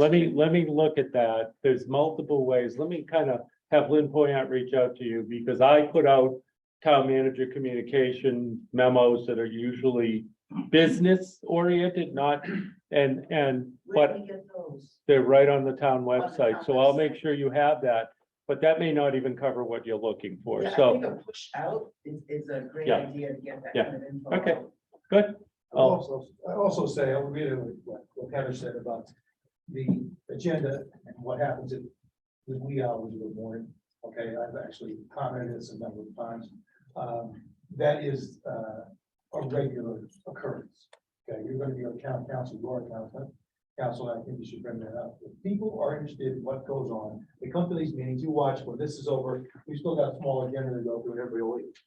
That's fine, okay, but what I'm saying is, okay, that's what the town council president is hoping for, I believe, is what he's done in the past, and I'm not talking I've been here long enough, a lot longer than some people have been here. We know this is a usual occurrence, so if you can take that into mind.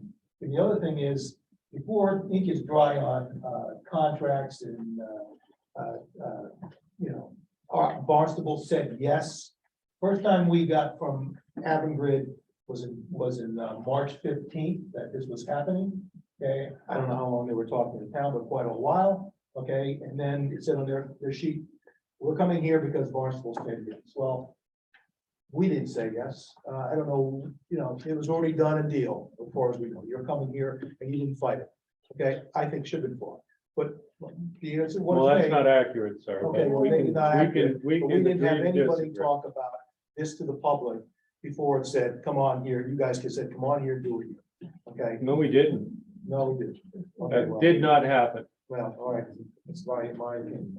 But if you can do something about that, Paul, appreciate it, about having issues that are of importance to the community that they get there for, and they're obvious to almost everybody in the audience, what those are, did not happen. But what I'm happened, happy to do sir, that. I'm happy to do that. And I I think it's incumbent upon us who sit up at the front of this room also to commit to consistent communication that's accurate, John. What So did I do happen? Feel that What I dug into this a little bit, and I think the way you characterized in particular this small segment, which leaves an impression with the 27 people that are still in this room, is an inaccurate characterization of Right, the work and the town what- has done to this point. Well, I what disagree. did happen was that they came to us and said to us that we've been awarded an additional grant area by, out off the backside of Martha's Vineyard.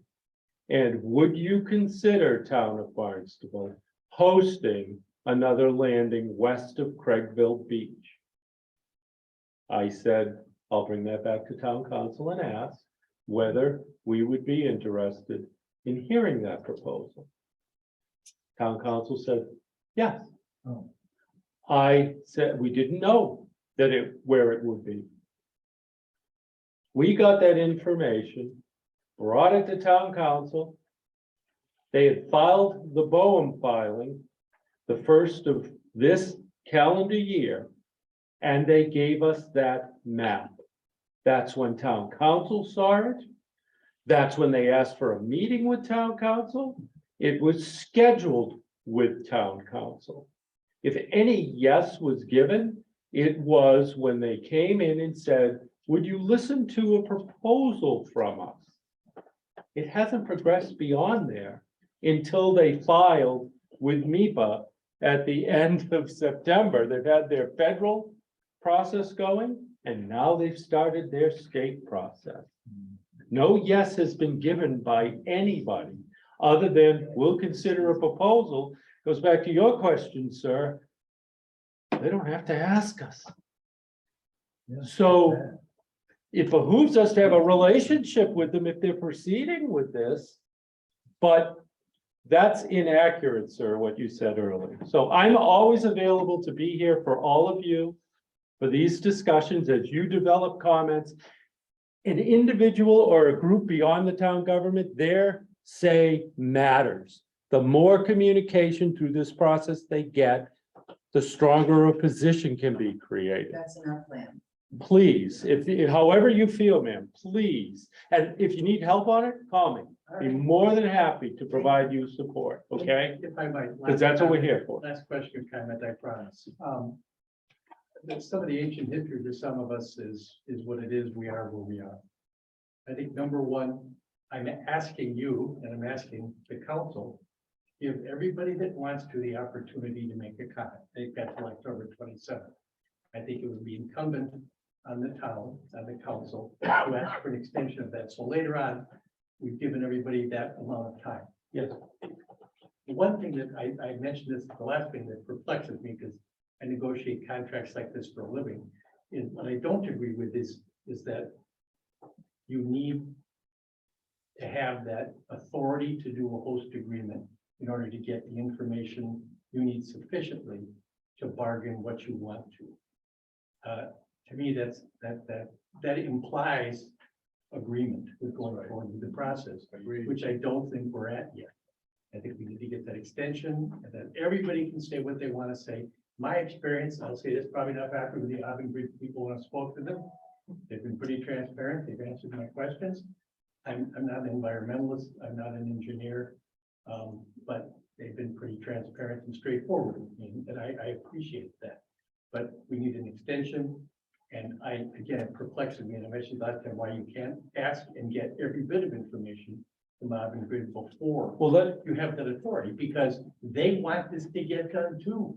So if there's information we need, questions we have, because to me, in my world, it's if the Teamster sitting across the table from me knows I've got the authority to get a deal done, that's where he or she is going.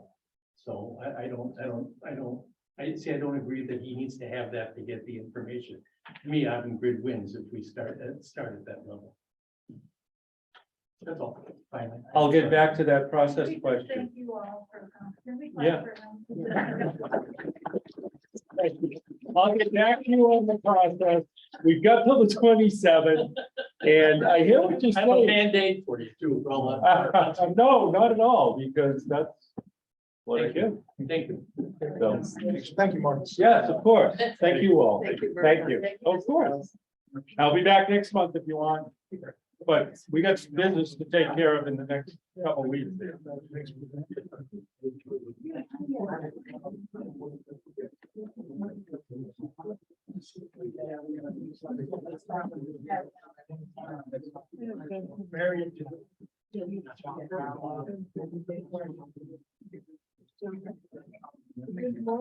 Real quick. Want to call it? What's that? What else is on there? It's not much. I'll just say, there was, in general, our next meeting is on November 1st, 2022. The Barnstable Local Comprehensive Plan meeting will have a representative named James Upper here to take our opinions on what's happening with the Barnstable, which decides what's happening with the town in general. So, that's it. Did you all hear that? Yeah. No. The local comprehensive plan will be discussed at the next meeting, November Yeah. 1st. The OVA taken a position in front of the town. Is there, you said, we listen to groups. The OVA. haven't taken any decision. The OVA has. Did you meeting and decide how you want to, what you want to do, whether you want it to come through, but you want it Dowses, whether it's fine just the way it is, or whether you don't want it at all. I mean, he said we listen to groups. I think You've had meetings August, September, October, I think you get this. The Business Association Steering Committee did take a vote, but we're just a 12-member steering committee representing the Business Association. Did you present it to the town council or whatever? No, to we Mr. Evans? have written a letter to the town manager. And our opinion is, we don't want it to come up ashore at Dowses. That's a number one opinion. If it does have to come up, if it's going to, we prefer them to go down East Bay Road and Old Mill Road, rather than right through the business But district. has the Osterville Village Association taken a formal position We have, in writing? we have. Could I suggest that you do? I think it would be helpful, because I think Can we you've vote heard on it? a Paul said lot we of couldn't, but I thought input we from voted the on it. town. Haven't we taken a vote from the membership on other positions that the OVA stands for? We have, and, Is it in our bylaws that we can? yes, of course, it is. We can take a vote on a position of what the board would like to see happen. Well, I'm saying, not the board, the OVA as a membership. Of a membership. Yeah. I'm just wondering, is it like possible at the next meeting we have a Well, vote I of think the you need membership? something by October 27th from the Yeah. sound of things, and you've certainly had, 3 months of discussion and input, and, Paul's here, and I don't know who's on your board, but I just think it would be helpful if you took a course of action to put something in writing formally to say, we've aired this, and this is the consensus, and boom. It doesn't sound like they're gonna listen to you, but I think it would be worthwhile to take a position. Well, our board members are here right now. I think, John, I think we do have a consensus of all the people that have attended all these meetings. Well, I don't, The consensus, I'm I just mean, the asking the board to do consensus it. I don't was, want to they don't want Dowses privy to the mainly. discussion. I don't want to go to an executive This is committee, so- or you meet in between, or. Yeah. Well, of course. I would just suggest, what we did in Centerville, and it was really at the request of, Osterville, was to, reach out to a representative group of our Centerville residents to get their input on which route they prefer to see. Ken Kimmel used the term, we want to be good neighbors, always at the meeting when he said that, and said that we want to be good neighbors. In our case, we had the 2 routes that were being looked at. And he said, if there is, a strong opinion from the community for one route or the other, we do not want to, we would unlikely oppose what the citizens want. So we advertised, we had signs, we did email blasts, we sent a press release to the papers and the online, Cape Cod Online, to Lynn Poyant at the town, asking them similar to what they did for Avant Grid, advertised. And then we held and we told the public when they came, it was an advisory input, which route we preferred, and we took a vote of the people in the room. So, it's something you might want to consider. And we put a letter and we outlined exactly what we did, the steps we took. And what the vote counts were down to how many people voted, how many voted each way. We actually got in a position where we had a vote before we had a vote, because people were trying to decide, should we vote? A lot of people felt that, given the bond grid has postponed the project, well, what are we voting for? They're not going to start this. Other people said, we don't want it all together. Other people said, well, we'll vote, but we don't need to vote right now because they postponed it. But the majority wanted to have a vote. The majority voted. There was a 2-to-1 preference for the alternate route. Is it true that they already signed, the town council already signed the host agreement with the second? Yeah, that was Prior signed- to the that was route, signed- prior to route. Not long ago. I mean, I heard a couple of people say, well, Centerville wants it. Again, you get back to, when Mark made a comment about, Vineyard Wind project, there were 70 meetings.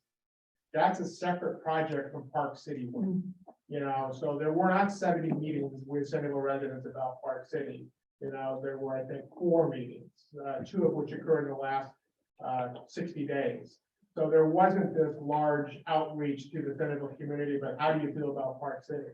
And, even then it was positioned as to Park City is one project, Commonwealth is going to be another. And again, Ken Kimmel was quoted, said, we want to be good neighbors. They're obviously thinking about their next project. So Commonwealth, you guys are on their radar screen. So, that's kind of the way to look at it. Now that in the press release, and I've read all this in the minutes of the transcript from their investor conference, they are now positioning this as a joint project because they need to find a way to make this profitable. So it's no longer Park City and Commonwealth. They are telling investors they need to look at both these projects together. So they're viewing this as we need to do both of these. I don't think they're looking at this anymore like, well, it's just Park City win. If we don't do Commonwealth, oh, well, they need to get both of these combined and through to make money. That's why they're going back and renegotiating with utilities and everything. So, Excellent points. As I mentioned earlier, I think Centerville really put a flag in the ground. And that's why I brought it up earlier. And your comments are very germane. So Bob, if I can ask, your vote was not a vote of the board, it was a sense of the attendees. it was actually, exactly, the request was that we go to the Centerville community, Centerville Civic Association was the means to do that. We advertised, we had the signs, we did email blasts, we included the email list that Yvonne Grid provided us from some of their presentations. So we sent this, village-wide, and this was not just a board meeting, this was just not the Centerville Civic, this was anybody who was a resident who attended the meeting.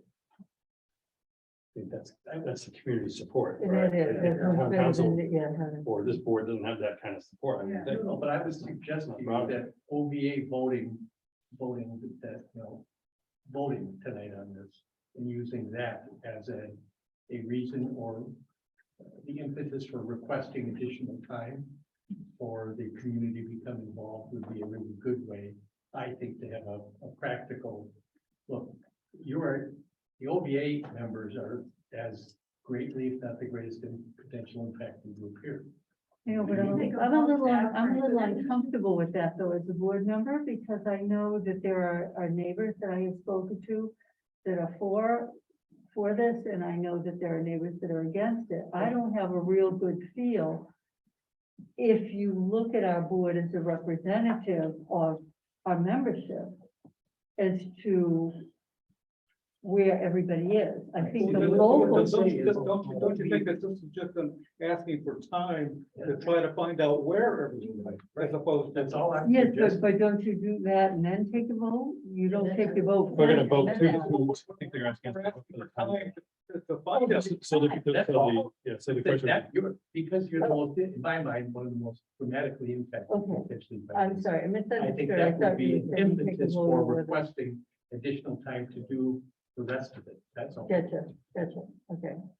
What is the feeling of the rest of the board? I was gonna say, John, what if we, I don't know if this is enough time, but what if we proposed another meeting to address this issue with a vote, say, on, 2 weeks from tonight? Where we just put out emails or whatever, and we get as many of the community here as we possibly could. And that way we would at least have a clear measuring stick of where, now is not the time to do it. And I agree with Diane's point that, I think that there are a lot of different opinions about this, and I think just having, not even all of our members are here right now. So I don't think, us throwing out a vote tonight, on our stance on this issue is right. I think it should be more than just the OVA board of directors involved in, community input. I think the vote would be to extend, to vote that the OVA write a letter to extend the end, whatever the October 27th All I'm date. suggesting is, again, and with all due respect to this Paul, y'all don't represent everybody in the community, you represent your group. And I think your group, which is dramatically potentially impacted, certainly would get the ear of people because of the business district. One way you can structure a request for an extension of time is to ask for a decision by a date certain, so that it doesn't just linger out there and put a due date. So you could send something in the next, if you took a vote tonight to say, the OVA supports the submission of a request for an extension of time to solicit community views and so forth, that will, add to the deliberation. And then ask for a decision by a date certain within a reasonable time frame to give you a sense, so it doesn't sort of just linger there. Right. Don't you have to have a specific reason to ask for an extension of some point in their filing that you are arguing about? Yeah, it was, I think Pat Johnson said this thing was, I haven't seen it, but it was just filed. It was So, emailed to us today. yeah, so it's super. It's like 100 pages long. Yeah. Yeah. Yeah. And, You know, and I would think you would, I'm not sure about this, but don't you, if you want an extension, you have to give a specific reason of why you want it, not just, we want it for time, we want it because we don't agree with this, and this, I think. I think Heather said almost enough in her phrase, however, when you just introduced that. If it just came out today, what, you gave 8 words, and certainly you give another 24 words. It was relative to Yeah, the opportunity to the words you just said. yeah, whatever it is like today. Yeah. I think, yeah. There are a lot of variables here too, because generally, I think the consensus is Dowses Beach is a very poor location, but does that also mean that we don't want the project to come through Osterville at all, period? You know, I think there are a lot of different variables here. To have one vote with yes or no, I don't think really covers the community at all. So I think you really have to think it through. Why don't we stay on Heather's issue about it, and see if we can, switch you have advice? Oh, no, I'm just gonna say, just, outside the vote, one of the comments that was made by Martell was the Energy Facility Siting Board, and I know this was mentioned at one of your past meetings. I don't think people realize how important that body is. You can go to the Energy Facility Siting Board and see all the applications that Avangrid has filed, as well as in Centerville's case, in the Park City Wind, there are a number of what they call interveners, which are people, residents that live along the route who have filed objections. Whether you're for or against it, that is the body that people need to be writing to and commenting. For, against, whatever version. If you go on there, you can see exactly, I know citizens in Centerville have sent letters and they get posted. The gentleman who was the presiding officer for the Park City Wind, I don't know if he would oversee the Commonwealth, but a gentleman named Robert J. Shea, and his email, it's easy to get, I can provide that. But I think in addition to whether you have a vote, keep disseminating to your membership and Osterville citizens. If you have an opinion, whichever way it is, that's the body to be writing to. That is I think that is really kind of the bottom line. That's the most influential body, so. I was told that the siting board is very political, and so therefore write your politicians because they have an influence on the siting board. Not both. Yarmouth is a good example. The town of Yarmouth, they went to Yarmouth first. And citizens let them know, we don't want this here. For whatever reason, whether it was, they don't want to, again, I'm not opposed to renewables, whether it was because environmental or just what, but citizens do have power and, Avangrid finally decided, you know what, we got too much resistance here, we're gonna move down the road to Barnstable, and Barnstable said yes. Maybe contrary to what Mark said, somebody said. Avangrid publicized as Yarmouth said college. But so on an extension, it would seem to me that if the OVA wanted to send a letter to ask for an extension so that it has time to, you just pick some issues out and say you're gonna resume them, give something that will add to their deliberation. Send that in, ask for a date certain. Gail's on the phone right now, but, if OVPA also sent such a letter, that's weight. This woman has some sort of group, maybe she left. We could send it in, right? If there's an aggregate number of people in the community that are asking, it's going to really feel to the decision maker, like the people are asking, actually wanting more time. And then just ask for a reasonable amount of time to allow you to do whatever kind of public outreach, because it would, because we don't have press, right? It's really, really hard, right? That would be a good thing to state within that. We don't have media here on the Cape anymore. And Could you put that in the motion so we get that? in the I floor? can move whatever I just said. Good luck with that, Robin.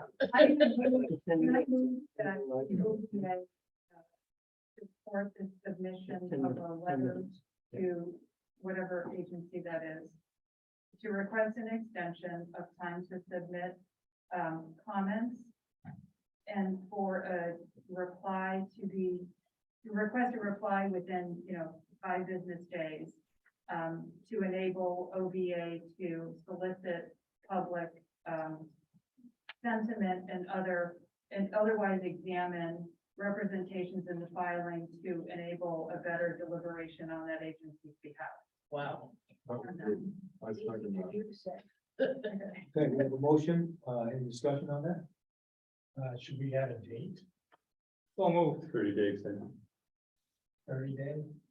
30 days would put you past the 27th, but then you're screwed. if they say. 1 week, yeah. 1 week extension from the 27th. No, 30-day extension. Right, but ask for a date certain for a response. Oh, yeah. How long of an extension? And I would also say that the company just said they don't have the money to do this project without investors. So it hardly seems like anyone's just like stopping. Ask for 60, get there.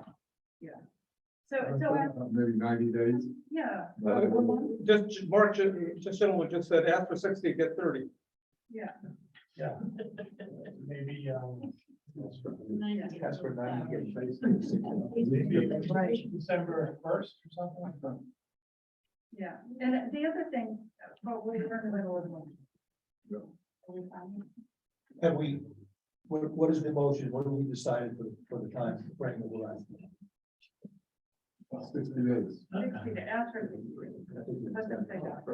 60 days will be the other to get. Okay. We have a motion, we have a second. Any further discussion? All in favor, say aye. All opposed? Okay, great. We'll put something together and share with the board. Yeah, great. I think that's good. No, because no one has to play. We're still playing.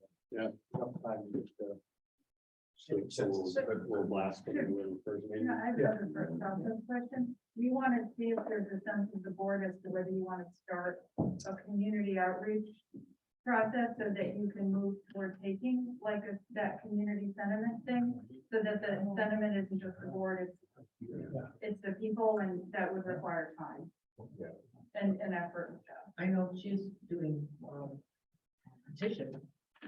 Well, there's an online petition and the paper petition ran, small group is doing. That's And I would specific. call the band group an intervener.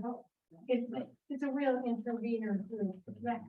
If you're interested, see me before you leave. Not to interfere with your business at all, but, it is, it's, as she mentioned, it's a very small grassroots effort that started about 2.5 weeks ago.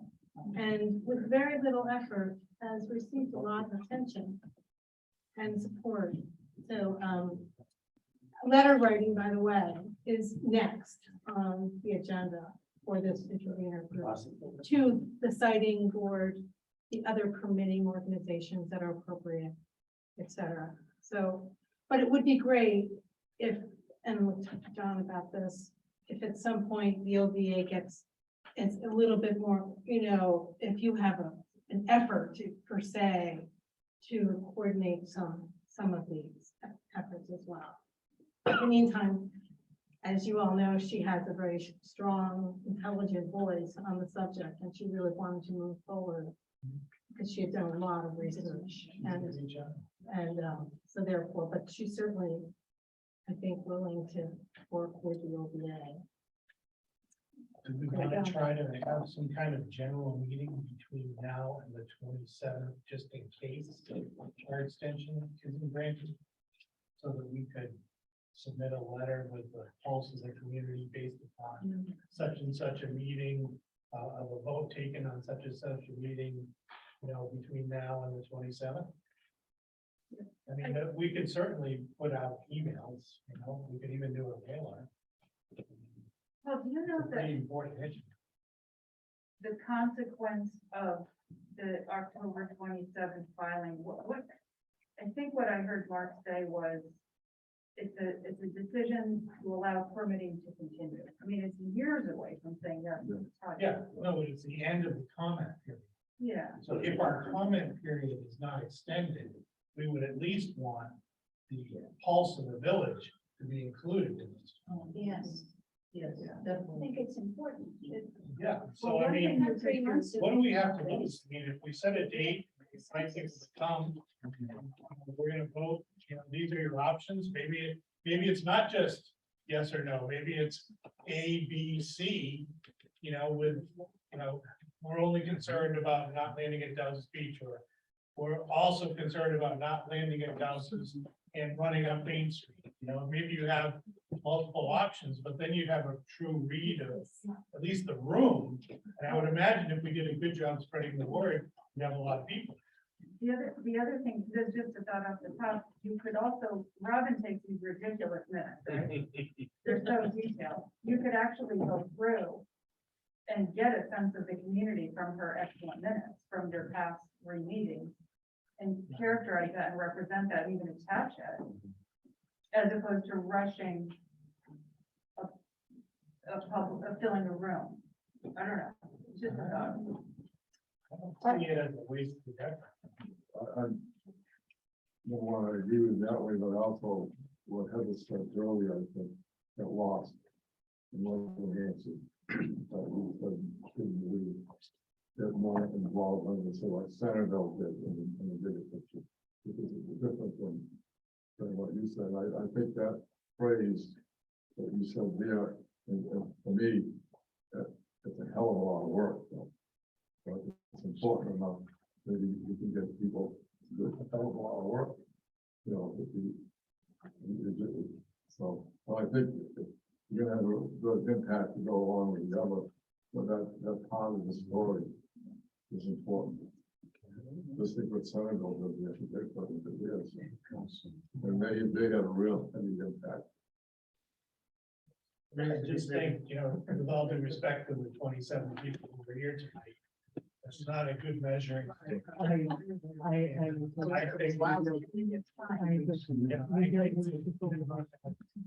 least, you know, 14 days to get the word out and say, come on back, we're gonna talk about this, and we're gonna, you know, take a vote on where people stand on this, and then at least we have something to base, you know, the board's opinions on. Don't you think the weather kept a lot of people away? Oh, yeah. And that may happen again.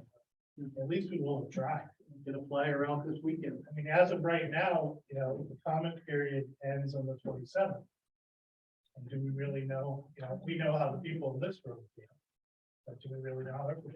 It's the date, time, and location of the site visit will be published prior to comment period of the end can be extended by at the proponent's request. Maybe we could ask them.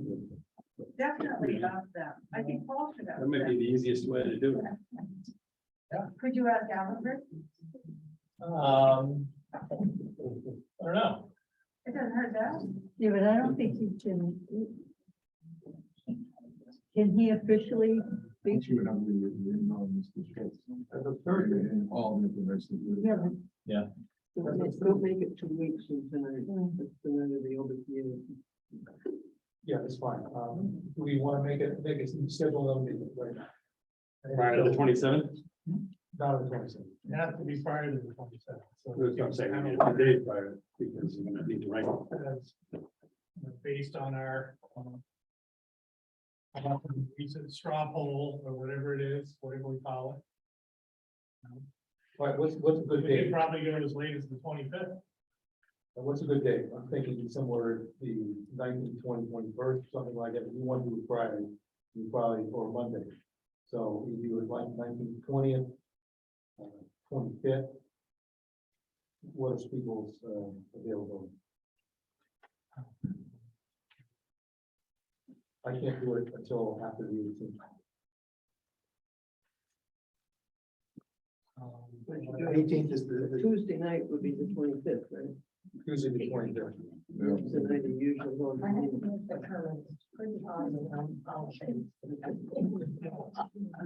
Yeah. Oh. Same for the Friday night. Let me know what you just. Okay. What do we have for dates? Let's sort of throw out some dates and let's figure it out. 19th is Wednesday, 20th is Thursday, 25th is a Tuesday. How about Thursday the 20th? Thursday the 20th. You okay with that? Thursday. the I 20th? will, I will not be here. Thursday 20. Thursday 20. Okay, so we'll do that. That's, we're gonna push to get everybody here, I think. Supposed to get here Thursday 20. That's to get a sentiment. Yeah. So one of the things that I think I saw in Centerville was you had these signs out. Yeah. They had, you can see those Yeah. signs? Like yard signs? Yeah, it's a non-binding. Yeah. Put around town. We actually, Federal Civic did that. We had signed it, do those. But that's a good idea. Okay. Well, we have permission to get some signs and whatever. Okay. Yeah, the problem is, I'm only, You can vote on it, I don't think it's- they need.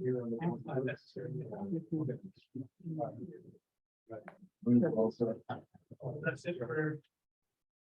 I still have. the general. Girls.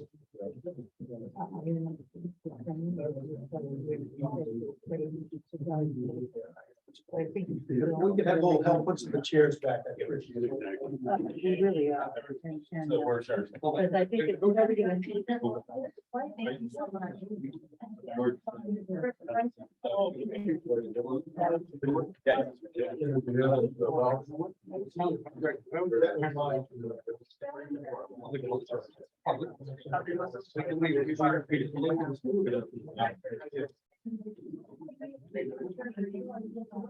No, we don't. My wife, Doesn't know, he's gonna tell us he- Should be open. Someone bring them up. No, you know what happened? I walked in, actually, when I walked in, one woman came up from the counter, and she was kind of hiding up. Oh, someone left their glasses. Half an hour ago. Yeah. How are you? Hey, How's your wife? I got a daughter waiting. She's getting for me now.